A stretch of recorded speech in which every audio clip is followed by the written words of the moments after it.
Good. Great.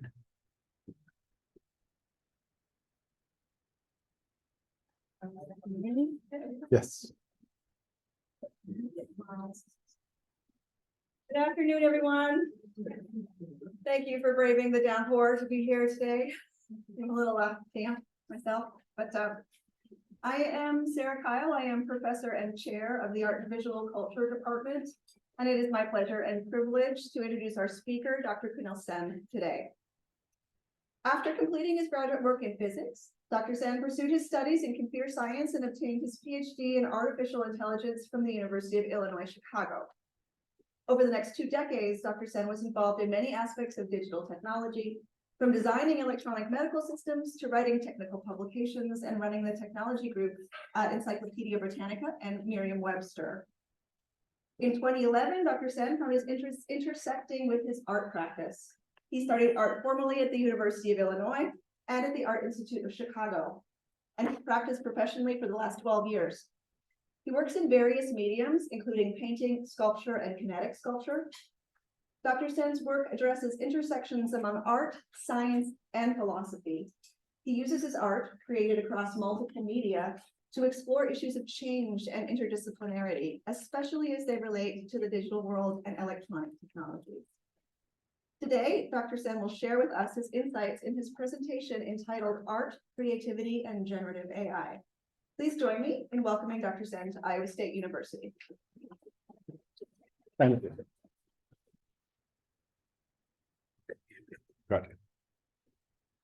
Okay, so before I start, I'll go through a few definitions. I mean, since we are talking about art, creativity, some of these things are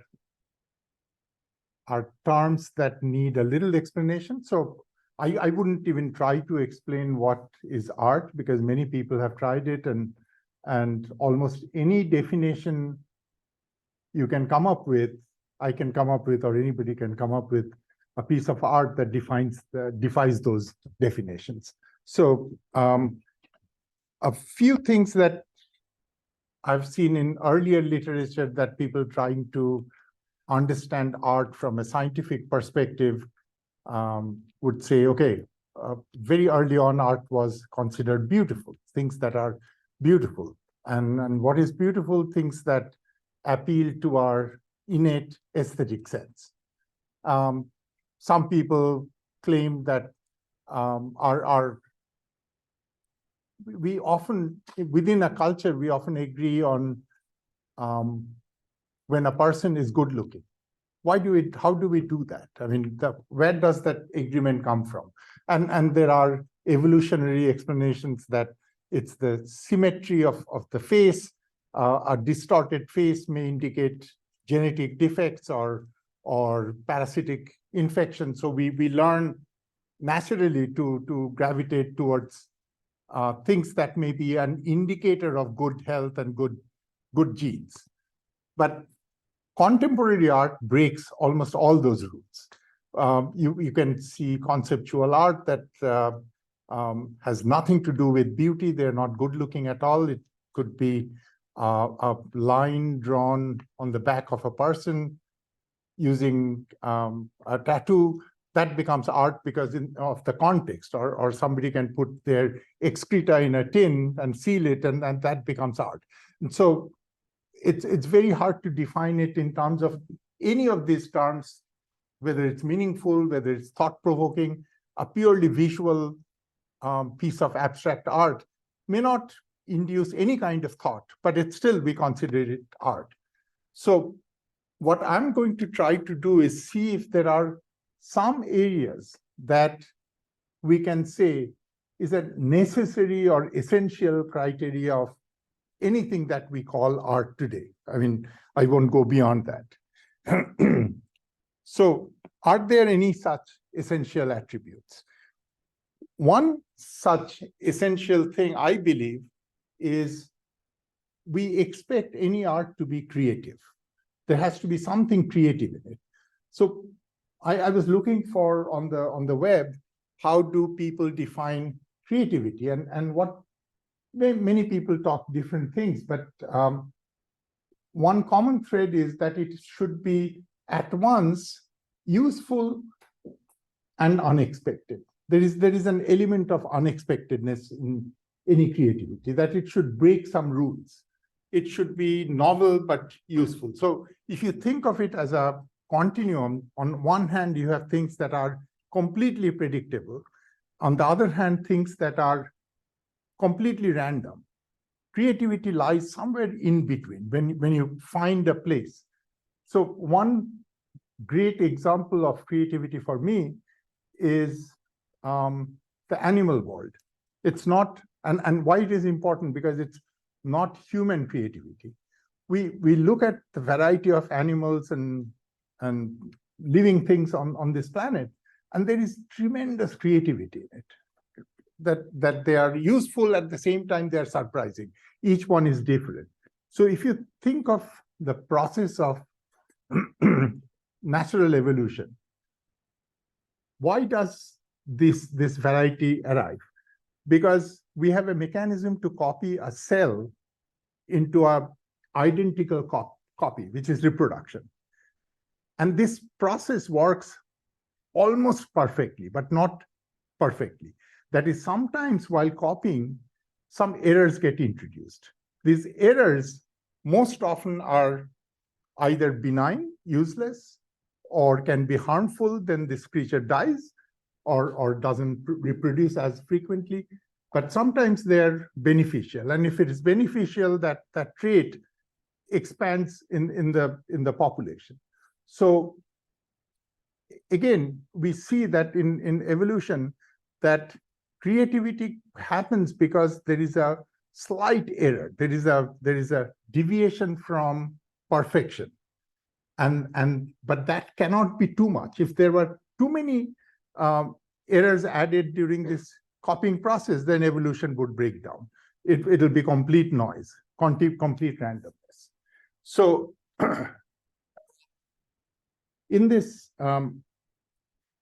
if we think of that as our criteria of creativity, then in any art, we expect that to be there, that it should be not completely random. It should have a focus. It should go in some direction, but at the same time, surprise us at some point. So that's one criteria I feel is necessary for any kind of creativity.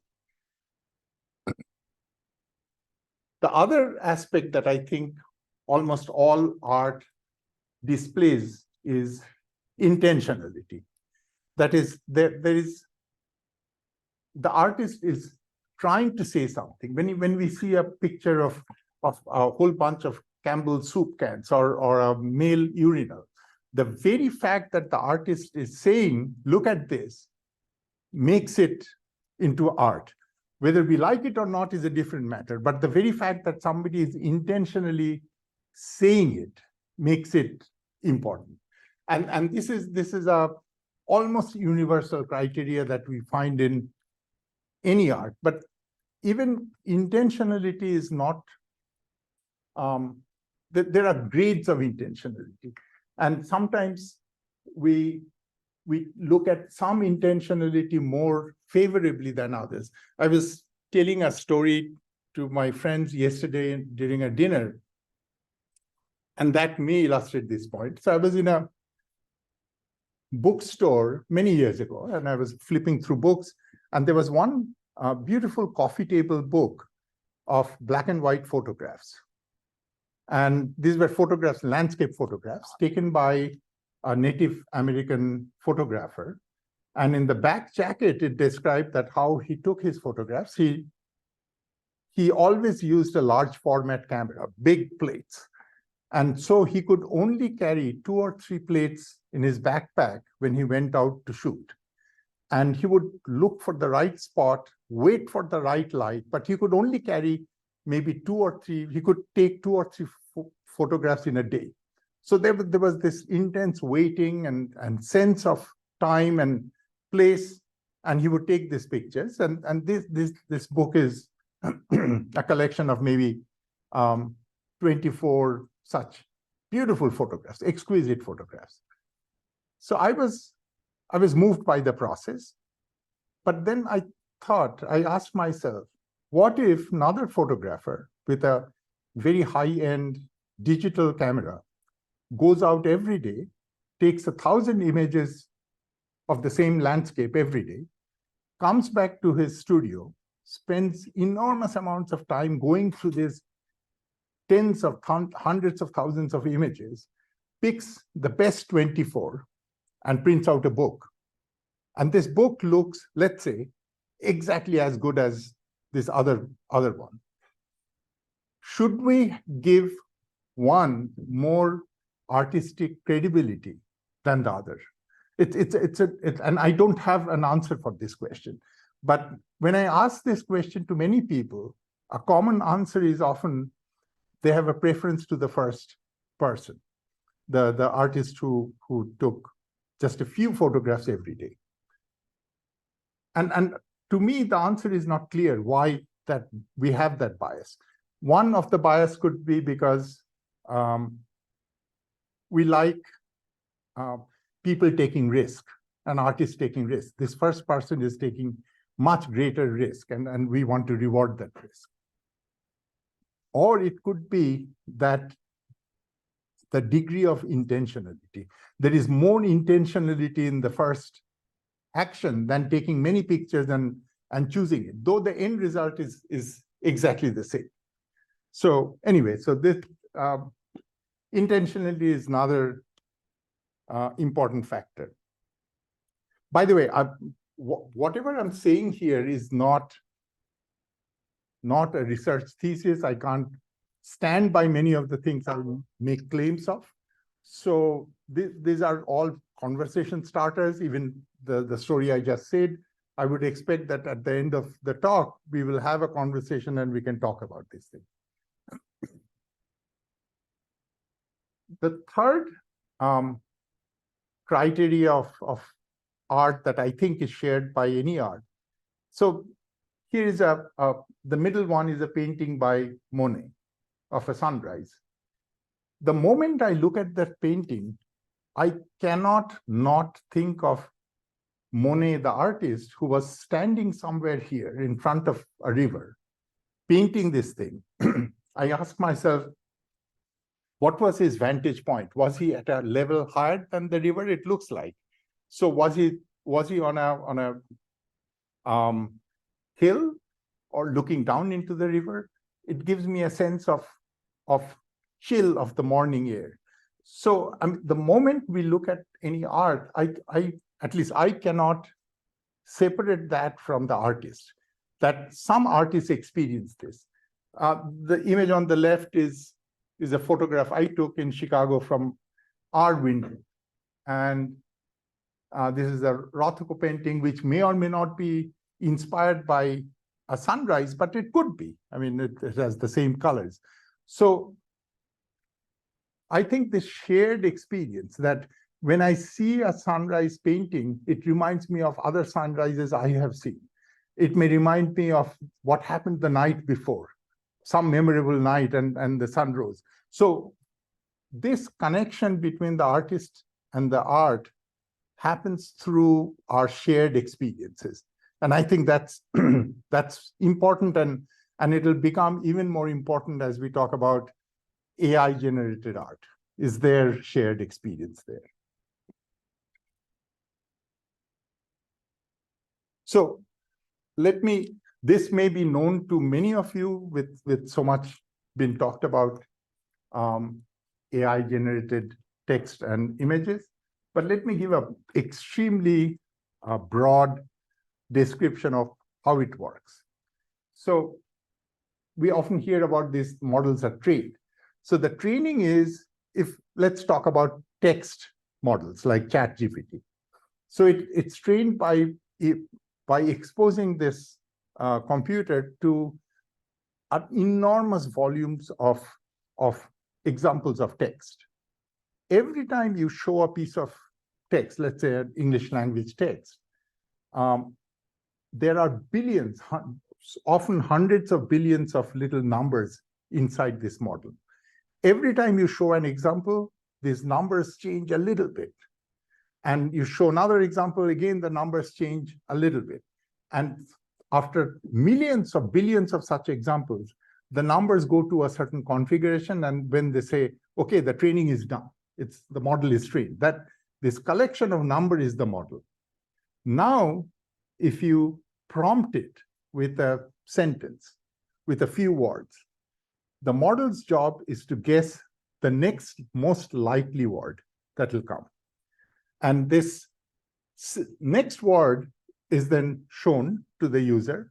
And you will see, if we use ChatGPT, they come one word at a time. Then it tries to think, what is the possible, most likely following word? And so it's a process of continuous generation of most likely words. Now, the interesting thing is there is a notion called temperature.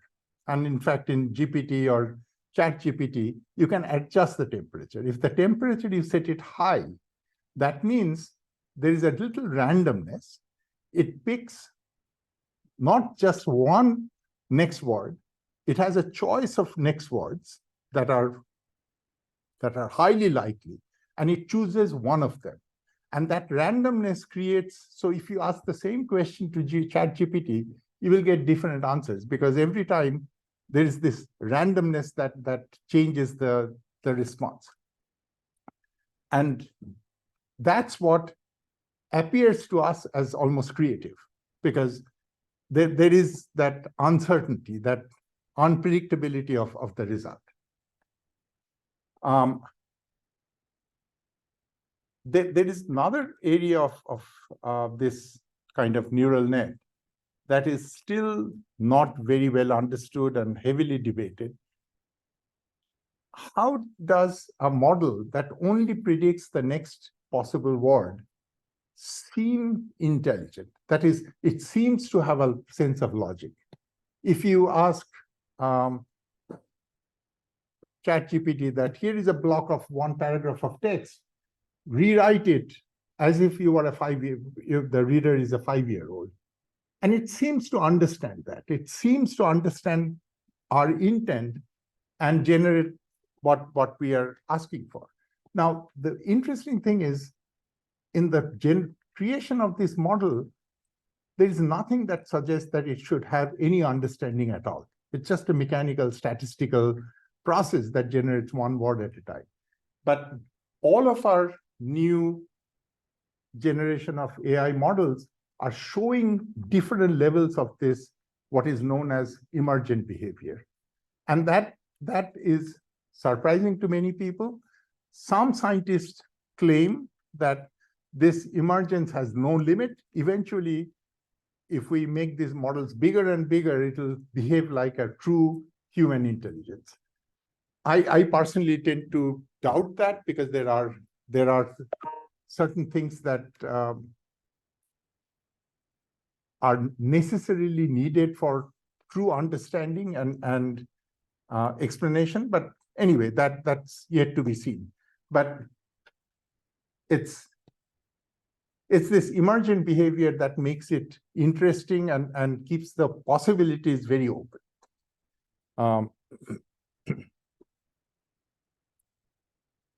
So talking about that, let me show you an example of what kind of art you can see. So this is GPT again. And my question or my prompt was generate an expressionist painting that shows the challenge faced by humanity facing creativity from machines. So it generated those 4 images at the top. And interestingly, you can take one of those images. I took the last one, and I said, create variations of this. And it, again, instantly generated these other variations. So I cannot say they're good art, bad art. I mean, who can say? But they're convincing art. If this was painted by a human artist, I wouldn't ignore it. It's meaningful art. And that's coming from that one prompt.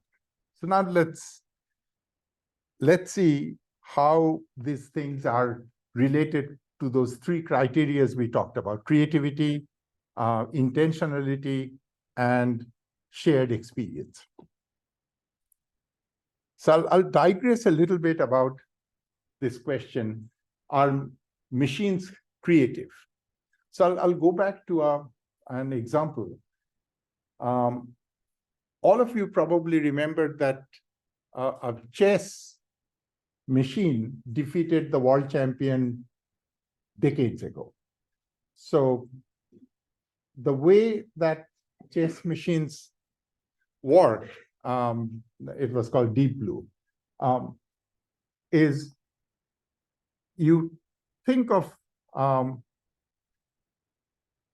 given a board position, the computer says, okay, what are the possible moves that I could make at this place?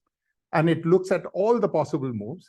Then it asks the question, if I made move number 1, what are all the possible replies my opponent could give? What are all the possible replies that, responses that for move 2 that the opponent could give? Then it would say, okay, if I go a third level, what would be the response, all the possible responses of the other player? So and it would go 7, 8, 10 levels deep. And so it's basically trying to look forward to 10 levels. And it then says, okay, based on all this analysis, I think my best bet is to make move number 5. It became very clear very early on that this technique will not work for this game called Go. It's the Asian game, because in this game, the total number of board positions that are possible is 10 to the power 170. So 1 followed by 170 zeros. This is a number which is larger than the known number of atoms in the known universe. So there is no way you can exhaustively search this space. So this company called DeepMind, it's a British AI company, which was eventually bought by Google for billions of dollars. So they created this game program called AlphaGo. So instead of doing this, okay, I play this, you play that, and I respond with this approach, they simply treated it like a machine learning problem.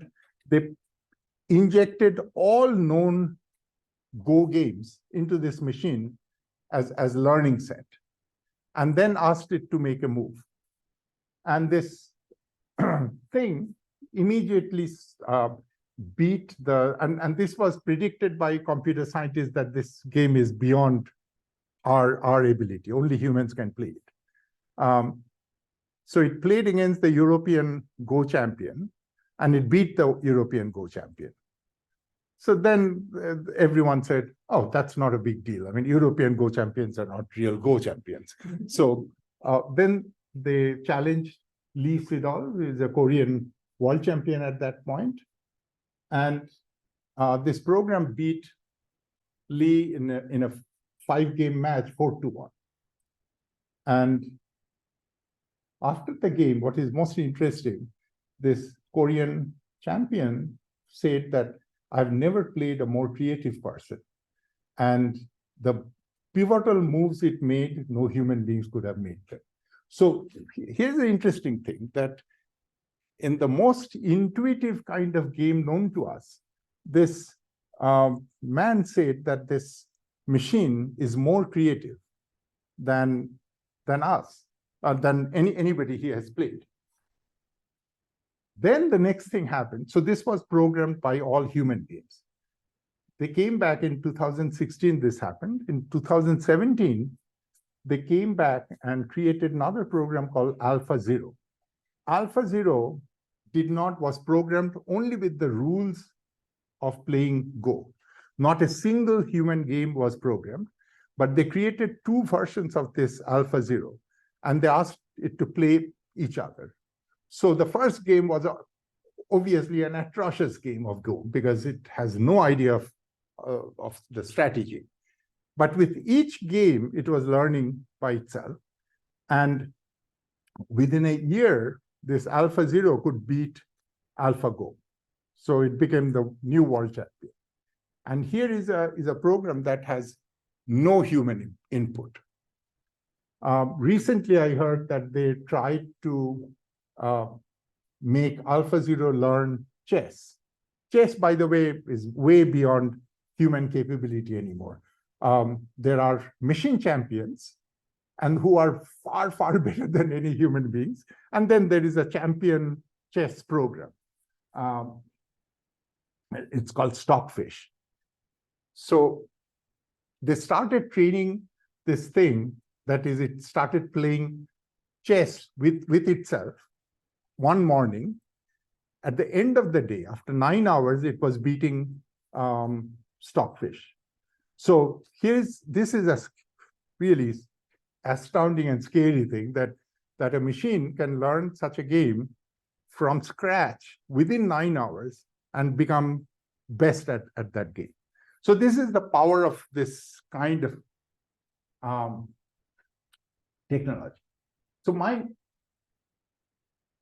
my claim is, and this could be a controversial claim, my claim is machines are obviously creative. Not only that, I think it is far easier for machines to be creative because it can do that randomness by tweak of a knob. You can make it as random and set it at the right value, and it can be creative. Whereas human beings, it's very difficult for us to be creative beyond our childhood. In our childhood, we are all creative. And then two things happen. Formal education teaches us to be less creative and follow rules that have been set. The second thing is, I think we all learn the value of inductive learning through our life. It is always better for us, safer for us, to follow what has happened in the past and assume the same thing will happen tomorrow. Because that's a safer life strategy in most cases. And that is exactly what is opposite of creativity. So through our life, we learn to be more conservative and not take those chances. Whereas machines have no such problem. It can break the rule anytime it wants, to any degree it wants. So I think creativity is something that machines will be progressively better than us. Whereas we will always be limited by thinking. I mean, one small digression. So there are primarily three ways we can reason. One is called deductive reasoning, which is the Sherlock Holmes type reasoning, where you know some facts. From those facts, you can derive other facts as a proof. I mean, there is no doubt, no uncertainty. So this is how most of science, etc., progresses, deductive reasoning. Inductive reasoning is where you see the sunrise every day, and from there you induce that tomorrow the sun will rise, because I have seen it in the past, and I cannot prove it, but it's reasonable, and most of the world works very well with inductive reasoning. But there is another kind of reasoning which today's machines, even AI, cannot do very well, called abductive reasoning, and we use it all the time. So let me give an example of abductive reasoning.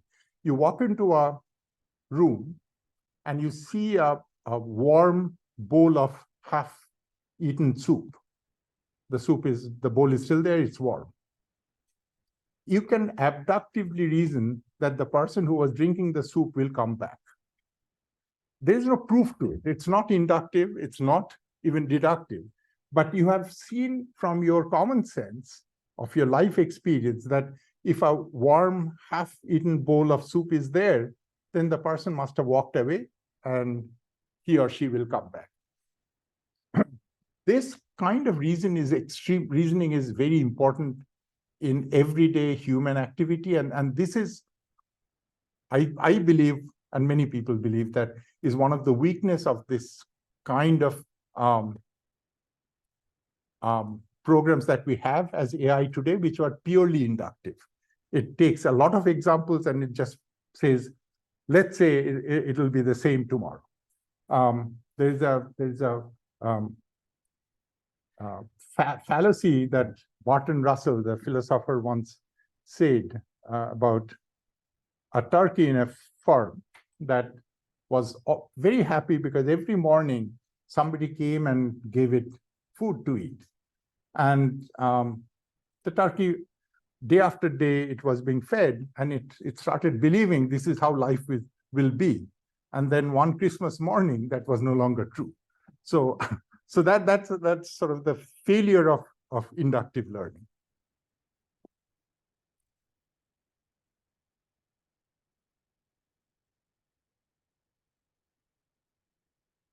So can machines be intentional?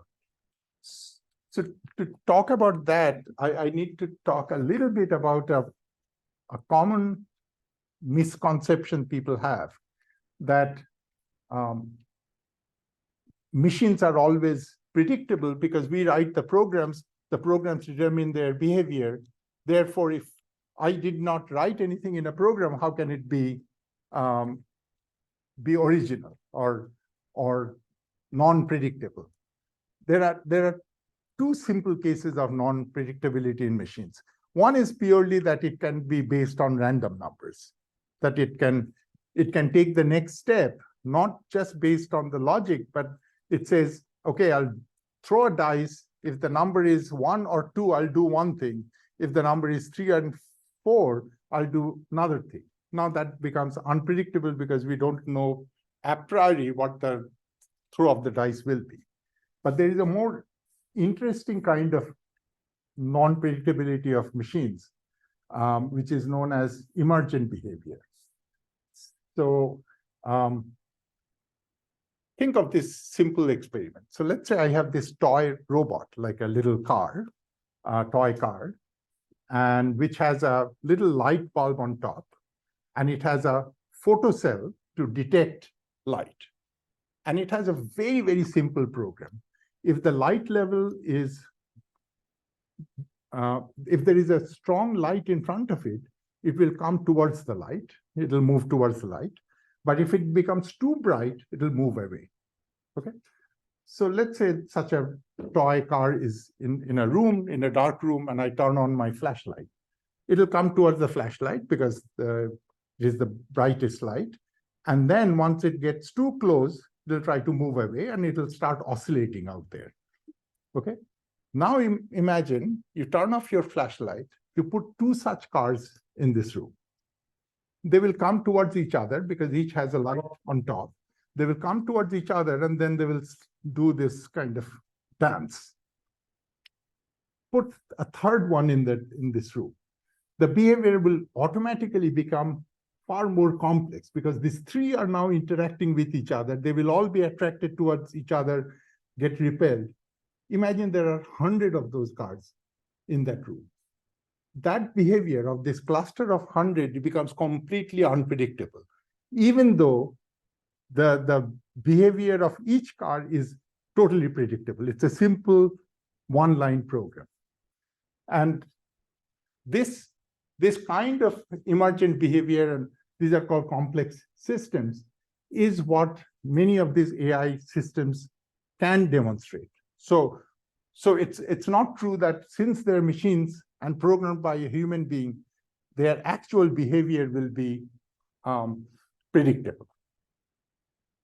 So, but are they intentional? When I ask this machine to create that painting that I showed, it is just acting on my intention. The intentions, the source of the intention was me, not the machine.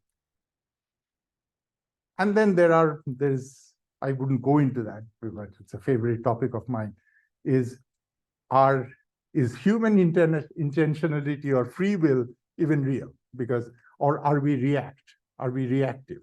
That is, anytime you think you did a choice out of free will, you will find other reasons why you made that choice. There are other precursor reasons.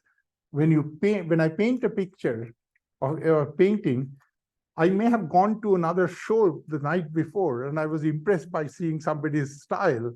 or a motive, and that influenced me. So there is a question at a deeper level: do we even have free will or not? But even at the normal level, when I paint a picture, there is a intentionality that's clearly missing in today's AI art.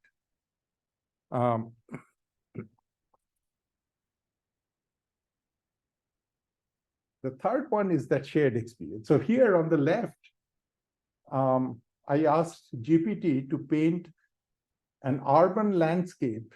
I forgot what style I mentioned, of a sunrise. Now, on the right is the Monet painting, which triggered me to think, where was Monet sitting? What was he thinking? What was his mood at that point? I cannot ask those questions on the left-hand image because I know there was no shared experience. This machine has never seen a sunrise. What it is doing is a simulation of somebody else's experience. It hasn't experienced it itself. And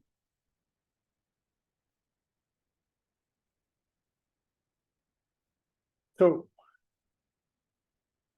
can these machines, anything that I see, I cannot ever ask that question of shared intentionality with a machine like this, because it has not experienced it itself. And if it's a simulation, that standard question that a simulation of a thunderstorm doesn't get you wet. Getting wet is an experience, whereas a thunderstorm simulation, no matter how accurate, will never get you wet.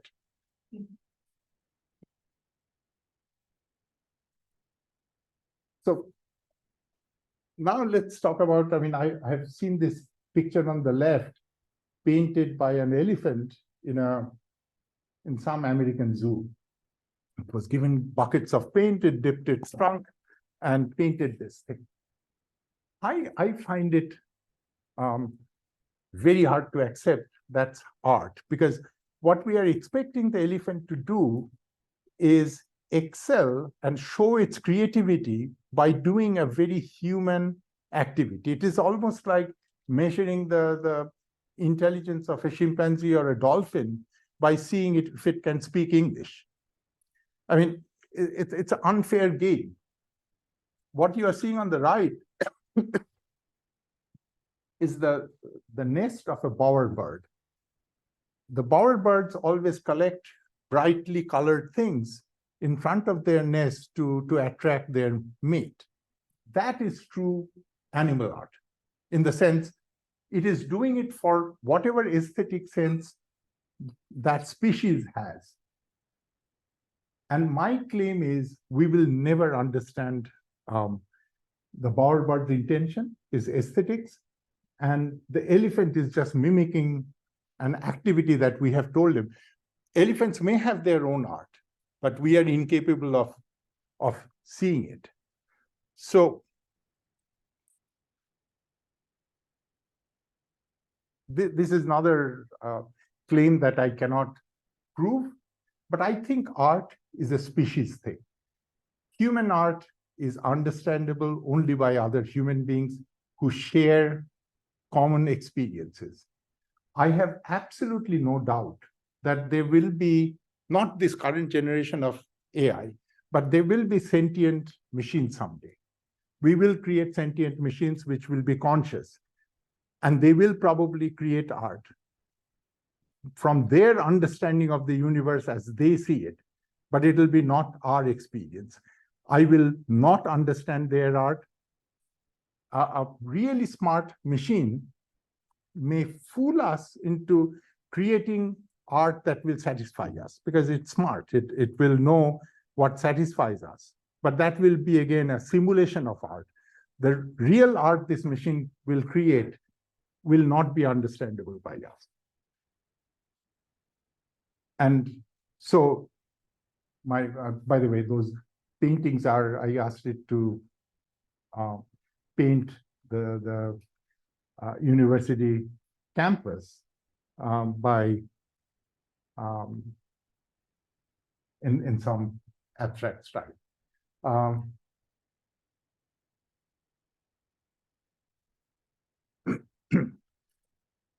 So finally, I'll say that, okay, this technology is here.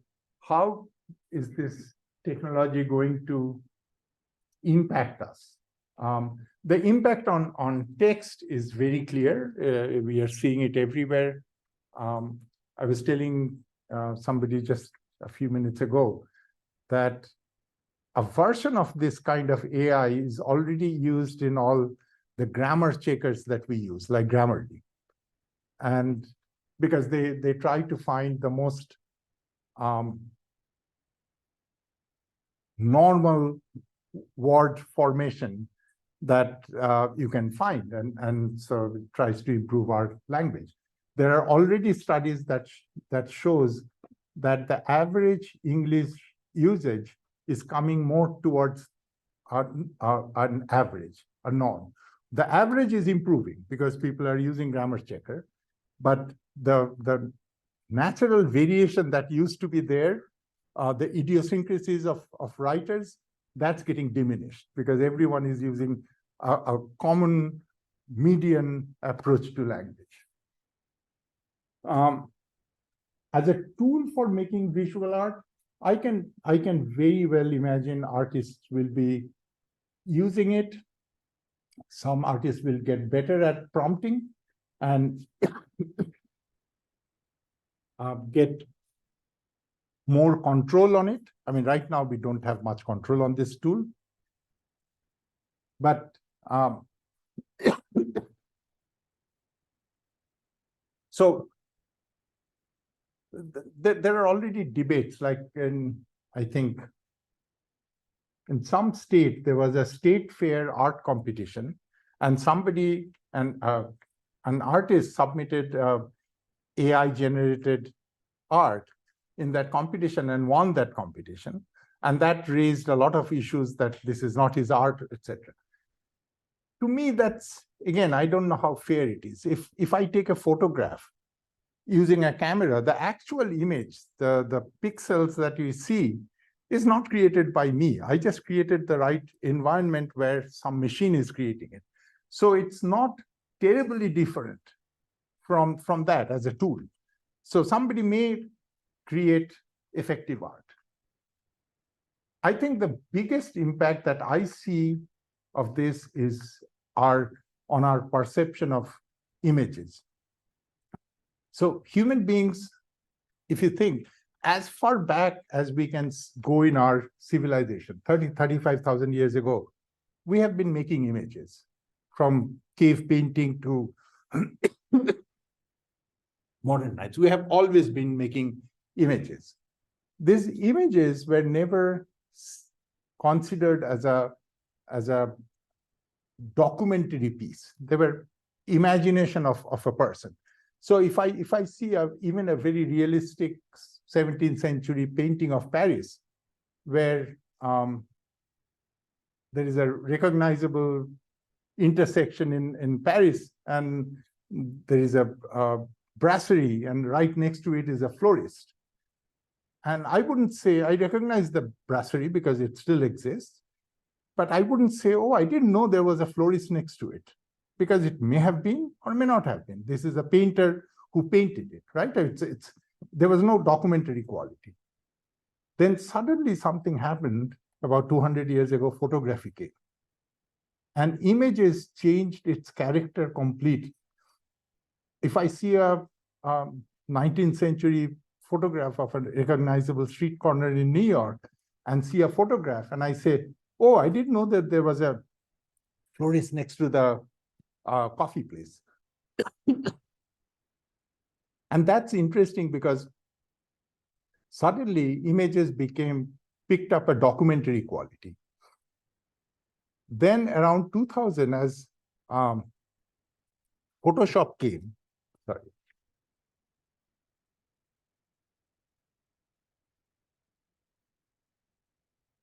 we started manipulating images.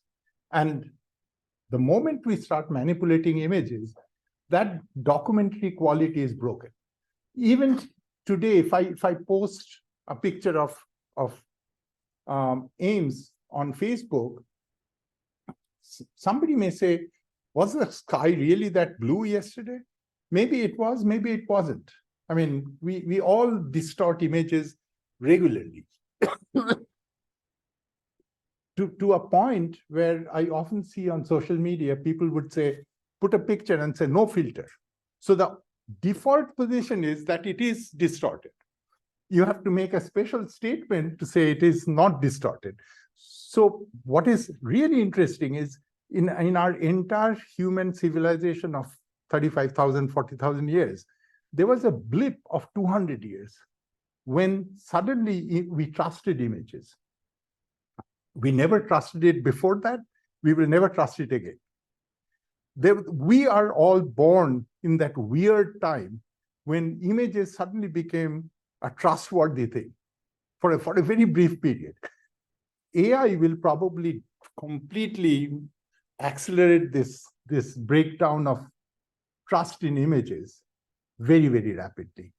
A kid born today, I don't think will ever have the same degree of trust we all have in images anymore. So, yes. I didn't mean to be like, actually, but I've studied it a little bit. Even Victorian portraiture, people were heavily editing those images. They would use a pencil to mark out freckles and blemishes. If you ever notice those old photos, nobody has zits on their face. Yeah. They were nipping in the winks, making images where it appeared that you were with the ghost of someone who had died, all that kind of thing. So I think even in the area where there was more trust, there was never an image that was not edited. True. I don't know, but I'm just really into that specific thing. Yeah, actually reminded me of a story. I think it was like a story of how like Arthur Conan Doyle, he said about Sherlock, he was actually tricked by basically this photo of like these girls playing with fairies, and like they're using these sort of techniques in the years to admit that he had bamboozled.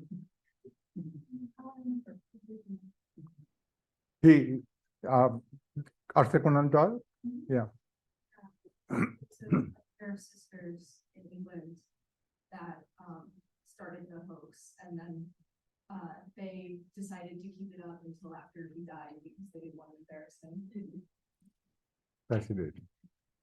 Yeah, so anyway, that's it. I think this technology will have a very, very significant impact on our society as we know it, but I still am not buying that it can create on its own, create interesting art yet. It's going to get much harder to figure out how to make convincing hands, because that's the only thing that I've been looking at lately. Looking at the hands to try to see if it's AI or not. And once it cracks that, I'm going to be lost. Thank you so much. So I took much longer than I thought I should, and I would, but if there are questions, I would love to discuss. I mean, it's more, yes, please. So, for example, the images that you prompted ChatGPT to make, did you say it is the author of those, or That is a huge question. I mean, I work for Encyclopedia Britannica, which is in the business of creating content, and IP is a very important thing for us. So it's even simpler. If somebody takes one of our article that's our intellectual property, asks GPT to rephrase it or simplify it, does it become the property of OpenAI, the company, the person who gave the prompt, or still remains our property? And these are, I mean, I have meetings almost every week with our legal department. It's completely unclear. It's totally unclear. No one knows. There's a lot of lawsuits happening right now that who has the right to train. I mean, they trained using this kind of public material, but they didn't pay anyone. So their defense was that Google has been doing that with search all this time, right? So Google has been indexing everyone's content. And Google has been sued for that same reason by hundreds of cases throughout the world. And they always survived with the argument that it is a bidirectional benefit. That is, I indexed you, but in the process, I make you available on search engines, and that's what gives you audience. So it's both sides benefit. That argument, and it's a convincing argument, they have won in lawsuits, but that argument will not work with AI companies because it's a one-way benefit.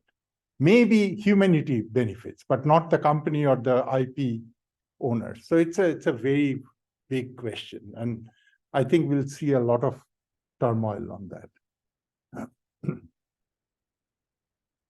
Yes. Humans take like less risk after certain age or certain time. So do you think that if some ideas or machine is like, so if you don't be good enough, you will not get like food or you will be dead or something like that. So in that process, so do you think if the concept of death is attached to the machines, they will create more safe content to save to themselves or something like that? That's I mean, many people who work on the area, which is one of my deepest passion, is consciousness, what it means to human beings and what it means to machines. And up until recently, there was no accepted understanding of it. But lately, there has been 3 or 4 potential models that are potential theories that could be right. And many of them say that consciousness in a thinking machine can only come when there is a body. That is, the homeostasis, it's known that we try to keep our bodily functions within some narrow limits. The temperature has to remain within this, and our level of sodium should remain within these limits. This process is what is an essential component, and your death is an extreme case of that. This homeostasis is an essential quality of a thinking machine for it to develop certain properties like consciousness. I don't have a horse in this game, but at least that's one perspective. Like we don't know if we can resurrect. There's a resurrection kind of concept also, right? It doesn't have the idea whether it can be dead or not, or whether it can resurrect or not. Yeah. So what do you think right now is the role of generative AI in scientific communication? Just as like an anecdote, I remember before some of these kind of controversies, the editorial Scientific Blue, I was playing around with potentially using these tools for that sort of like maybe like TOC graphics, and I think I ended up abandoning them just simply the lack of precision to the actual scientific ground truth. And it seems to be the stochastic. Maybe we're trying to communicate in a scientific manner with precision and being able to represent things as they are very important. I know there's a bit of a scandal when like a museum, they prompted for a dinosaur images, and then various paleontologists, paleo artists are, this is not even how this dinosaur looks like. We know how it looks like, and this is not it. And that, so what do you think is right now? What's the role? And what do you think needs to happen in the field of generative AI for these tools to be trustworthy for scientific communication? Yeah, I mean, I think one of the biggest challenge for them is what is known as grounding, which is connecting it to some known truth. And in a limited sense, we can do that. For example, at Britannica, where I work, we are working on a project to create a simplified version of each of our articles. But the grounding is that it has to come from Britannica content. And it works most of the time. I mean, there are subtle problems. But to take it to a general level is very hard. You have to have one source of verifiable truth, and that's very hard to do. So that's a challenge that will remain. And one of the problem of this thing is these models have to generate what you ask. It must. So I was telling somebody that I tried it myself. I said, what was the name of the fourth person who landed on the moon in Apollo 13? And it comes up with a convincing narrative, because it cannot say no. If I say that was the fact, it just justifies it. And that has to go. It cannot be, yeah. I guess it's like, and then that, maybe part of like philosophy, these things are being trained, because they're being trained to like follow command. GPT, it's for the whole ChatGPT papers about how we can refine things to make end users happy. Is it a case where maybe these systems need to be trained, maybe to deprioritize end user happiness to have a machine that can tell you no? Could be. I mean, a friend of mine gave an analogy of GPT. It's like a school student who is detained, and the teacher asks them, write an essay on string theory, or else you won't go home. This kid will write an essay on string theory, right? Because that's his job. And right now, that's how it is. I don't think it is so much because they're intentionally trying to please us, but because it's just continuing a chain of thought. It has no ability to think deeply. There's one example that somebody tried. It said that Samuel has two sons, John and George. What is George's father's name? And it couldn't.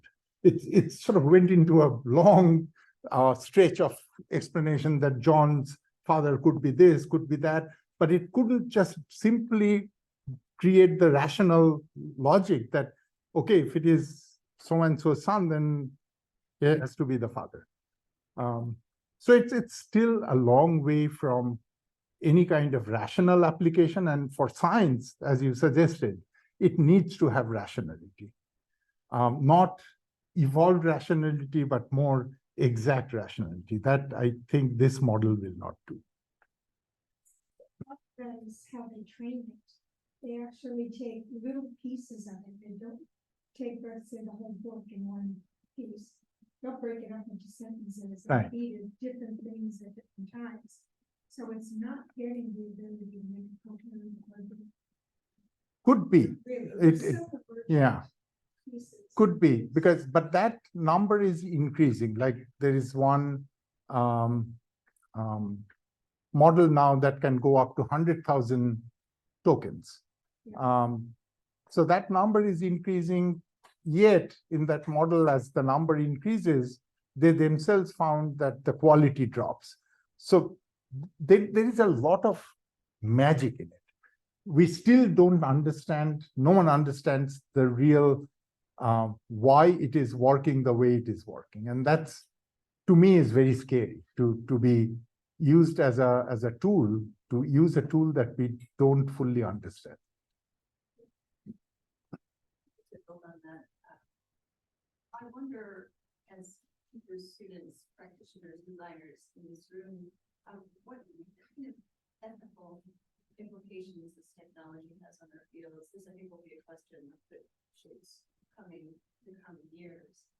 But from your experience in developing and in addressing these technologies, what would you say are the ethical parameters that we can explore or think about as we integrate this technology into our practices? I think the most important thing is to teach students that it's a great tool, but use it with caution. Use it as an initial research mechanism, but don't trust it, that it can make mistakes.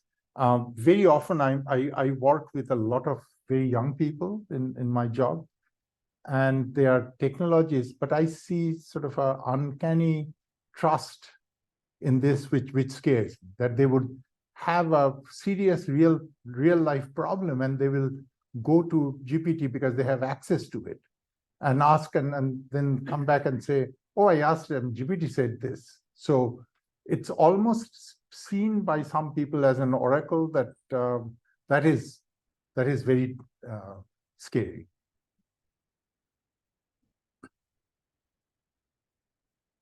Yes.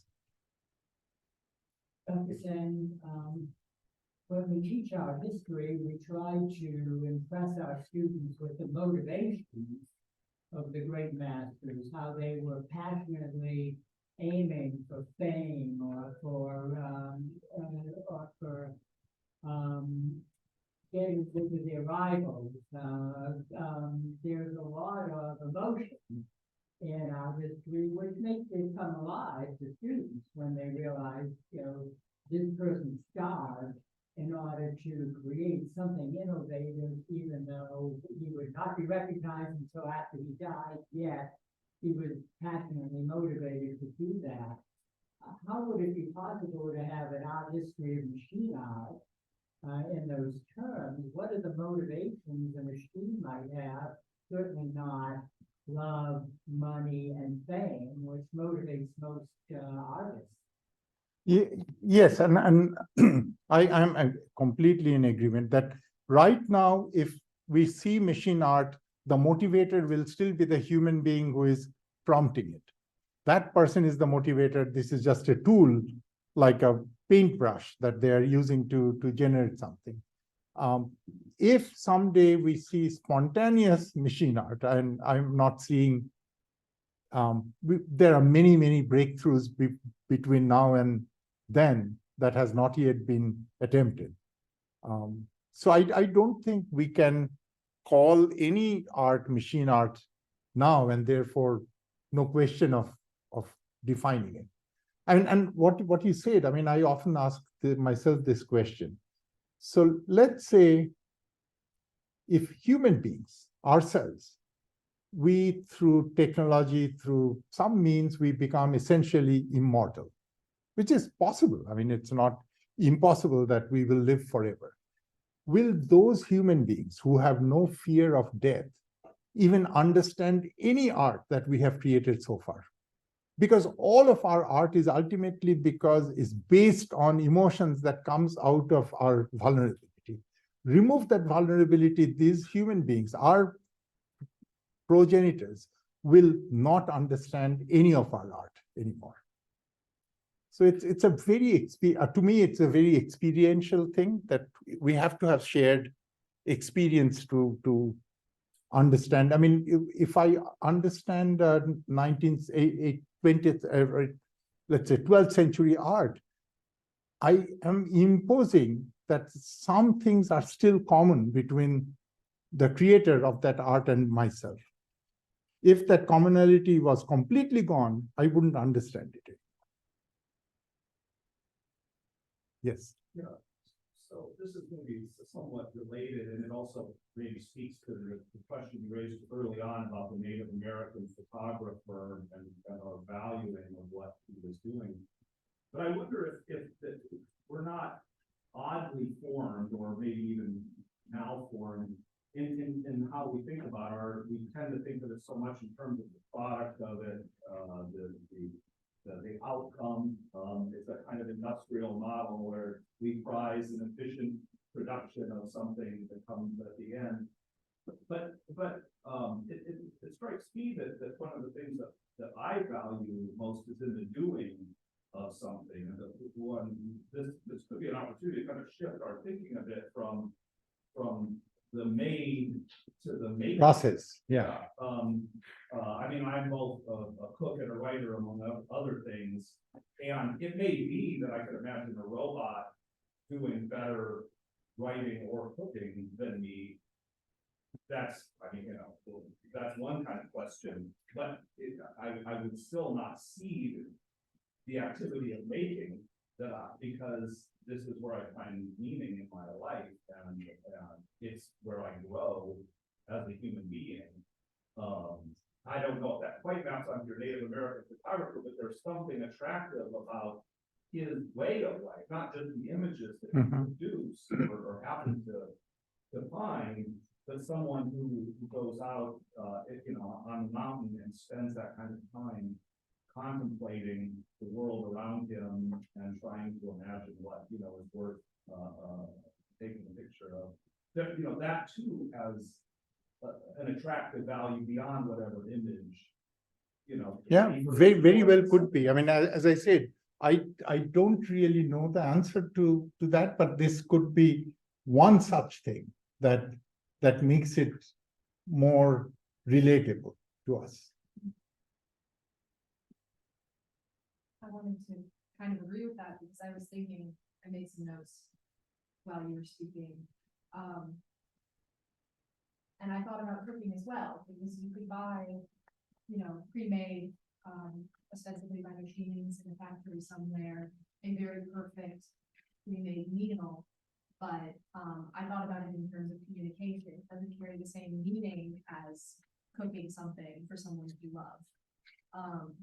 So I wrote down that it may very well be that AI finds creativity easier because it lacks fear, lacks an awareness of death.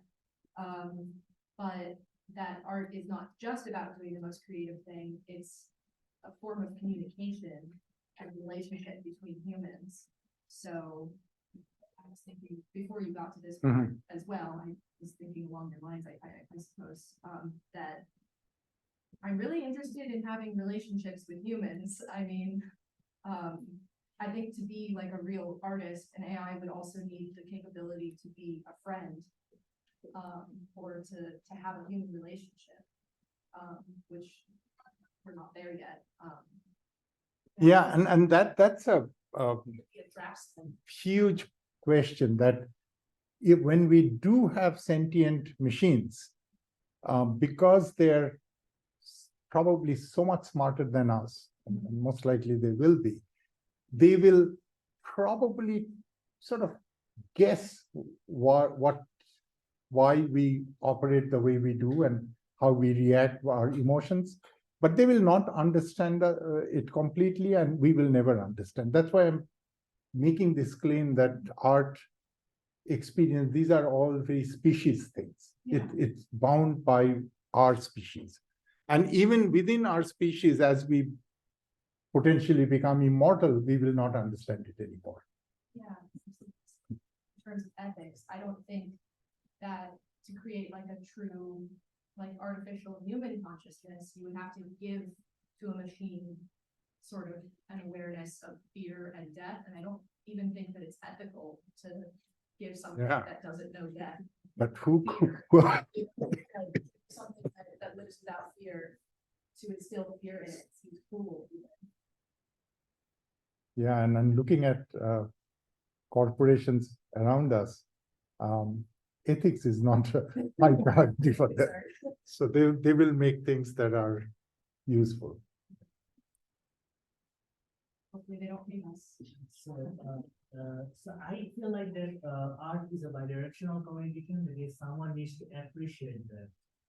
So can there be art without an observer? So the broader elaboration of the question is that there used to be a time in the last century when there was no smartphone. Good times, people used to talk with each other, they used to communicate, they had their feelings, they made posters, they carry out revolutions, and there was feelings associated with it. Now we are so much bogged down. This whole present time is so we are so much into our smartphones and things, that the calmness that we need to appreciate an art, that the time that a painting deserves, like the time that a total movie deserves, if you want to understand that movie, that we do not longer have that. The only art that we appreciate, that can appreciate right now, is how the designs of buildings are, how my user interface is, and how my car looks like. So apart from just generating art by technology or AI, do you think there will be enough people to appreciate art even? I have to slightly disagree on that. I think people like that you are describing were always rare and will always remain. There are very few people at any time who really had the time and patience and knowledge and appreciation and desire to spend that time, respectful time, to appreciate an art. And at least this is my optimistic hope, that at any time there will always be a few like that. You seem to be like that. That's a good note for us to end on, an optimistic hope. Would everyone please thank Dr. Sam? Thank you.